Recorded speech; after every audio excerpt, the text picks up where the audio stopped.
Kasus tudingan ijazah palsu Jokowi di Polda Metro Jaya memasuki babak baru. Berdasarkan hasil gelar perkara, polisi menemukan unsur pidana dan menaikkan ke tahap penyidikan.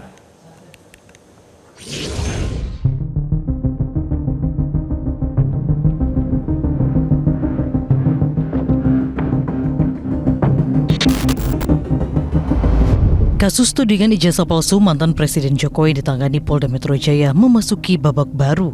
Polisi telah menaikkan status kasus tersebut ke tahap penyidikan.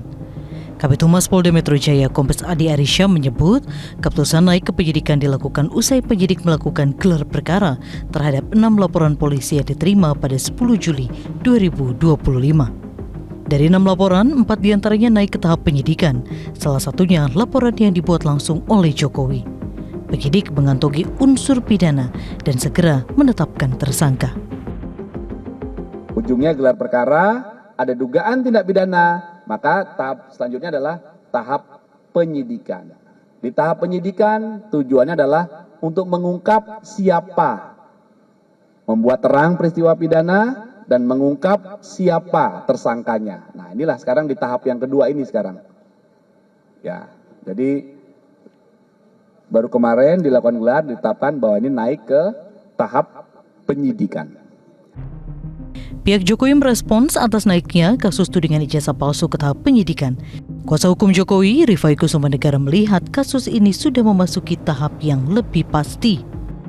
Lebih mengarah suatu kepastian bahwa pertama sudah dinyatakan bahwa memang ada tindak pidana. Nah, tinggal dalam prosesnya dikumpulkan alat bukti, termasuk juga untuk menentukan siapa tersangka yang patut dipertanggungjawabkan. Karena Undang-Undang ITE ini kan tidak sederhana ya. Siapa yang mengucapkan, siapa yang mengedarkan, siapa yang mentransmisi, itu semua akan dilihat secara komprehensif dengan tetap tentunya melihat adanya mens rea, niat jahatnya harus dilihat, harus ada di situ, harus lengkap. Nah, kalaupun ini nanti bergulir persidangan, paling tidak juga ada sebuah kepastian lagi gitu ya. Anggota Kompolnas Yusuf Warshim melihat dengan naiknya ke tahap penyidikan ini bisa membuktikan terkait tudingan ijazah Jokowi palsu atau tidak. Yusuf menambahkan, demi kepastian hukum kasus ini harus dituntaskan melalui proses penyidikan yang sedang berlangsung. Jika penyidikan itu hasilnya ada peristiwa pidana, ya ditingkatkan ke penyidikan. Nanti bagaimana tersangkanya masih ada proses jaksa lagi nanti.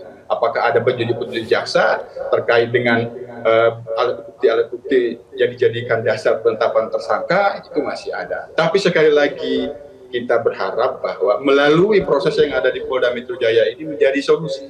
Apakah kita ingin hanya berpatokan kepastian hukum terkait ijazah Pak Jokowi ini palsu atau tidak?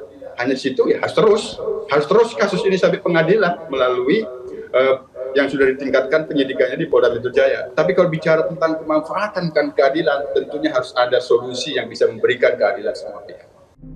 Sebelumnya, pada 30 April 2025, mantan Presiden Jokowi melayangkan laporan terkait dugaan fitnah dan pencemaran nama baik buntut tudingan ijazah palsu.